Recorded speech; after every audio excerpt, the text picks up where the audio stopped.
Your standards are not too much. Hindi ka demanding. Malinaw ka lang sa value mo. Hindi ka rin mahirap mahalin. Hirap ka lang para sa mga taong hindi ready mag-level up. Your standards protect your peace, your growth, your future. Kapag alam mo kung ano ang deserve mo, hindi ka natatakot mag-walk away sa anything na hindi na aligned. Hindi ka nagsiset ng mataas na standards para maging special ka.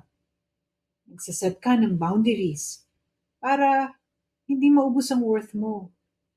Your standards are not too much. They are filters for the right people, the right opportunities, and the right life you're building. You're not too much.